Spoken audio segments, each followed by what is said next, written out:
just gonna lay down for a minute. Just need to... Now that that's done, I think what I'm gonna do is I'm gonna go ahead and run the water, and just to make sure I'm getting really good coverage, and to go ahead and make sure the soil is really moist so the plants have the smallest amount of chance of dying. I already have the tomatoes soaking, so I'm gonna go ahead and run the water over here and pre-moisten the ground.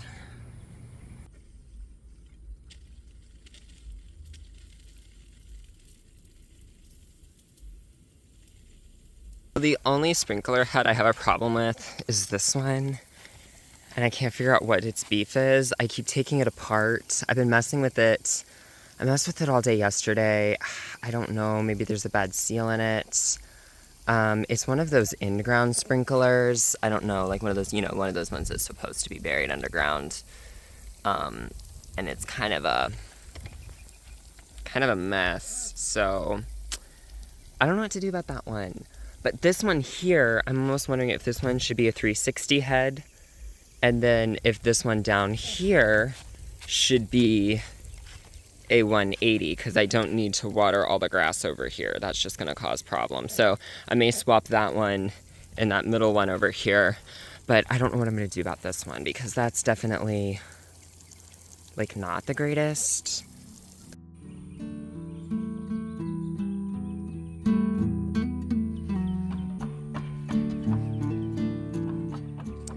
So everybody has their preferred method for planting tomato plants. Some people like to put an egg in the bottom of the hole. Some people like to use Epsom salt. Some people like to use an organic fertilizer. Like whatever you want to do, trial and error, experiment, go for it. But basically, at the end of the day, dig a hole, pop it in the hole, cover it over, water it in, and you're Gucci. It should grow. It should be good. You're great. You're good to go.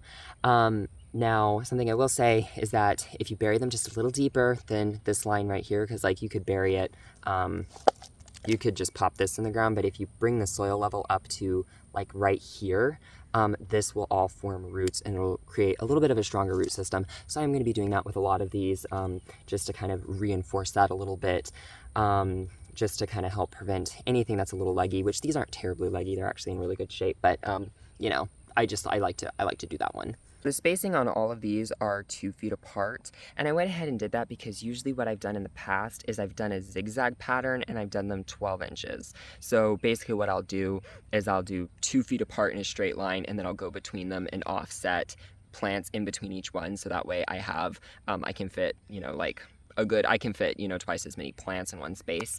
But this year I have just enough plants, and so I don't want to overcrowd unnecessarily, and I am planning on putting green beans, bush beans in on either side, so just to avoid crowding, and you know, just for simplicity's sake, I'm just doing them 2 feet apart and doing them straight down the middle.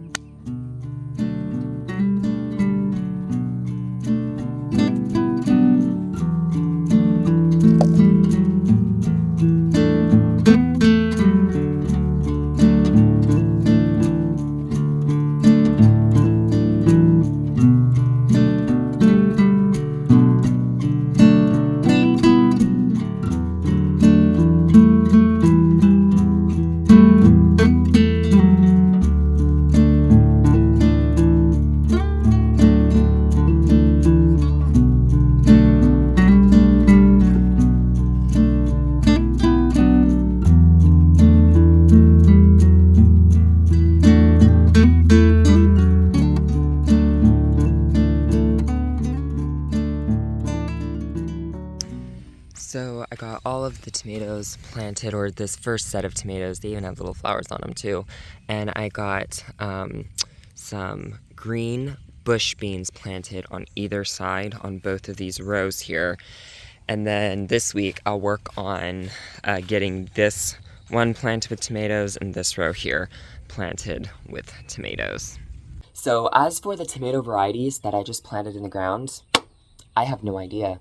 Because when I started the tomatoes, I just started them in like a little, like an 8-inch, 6-inch container, and then I separated them out and I up potted them into these cups because it's a great way to get a lot of cups. You can get like, 100 of these for $5 or something, so it's a lot cheaper to get them that way. Just drill some holes in the bottom, fill it with potting soil, stick your plants in that, bada bing, bada boom.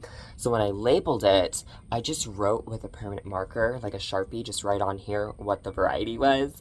And I came out, like, I don't know when I came out. I think I saw some tomatoes that looked particularly good, and I picked them up to check the variety, and there was no name on it. So I checked all of them, and all of the names had washed away. I don't know what happened, but they were totally gone.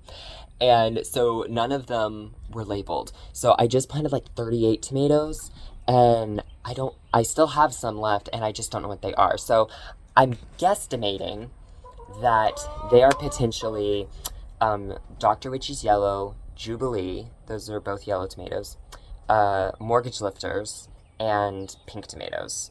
There may be some grape tomatoes in there, but other than that, I don't know what's in there. I don't know if there's cherry tomatoes in there. I don't know what's going on in there. So we will find out as the year progresses what all is planted out there. We'll just figure it out as it comes. Now, I do have to plant a bunch of Black Beauty tomatoes and Black Krim.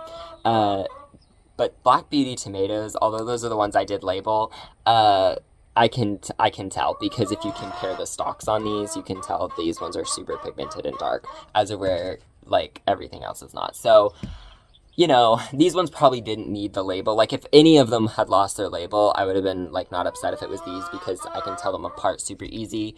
But, it was everything else, of course. Of course, the one thing that didn't need a label got labeled, and everything else didn't. So, it is what it is, but I'm not upset about it. It's just interesting. It'll be an interesting, fun little surprise throughout the year to try and figure out which plant is which as we go through the gardening season.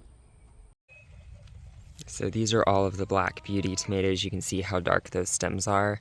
And then these ones over here are the Black Krim tomatoes. And you can see there is dark on the stem, here and there, but it's mostly green. But compared to the Black Beauty, they're like much different. So got this whole tub, plus this tub over here. So still lots of tomatoes to plant.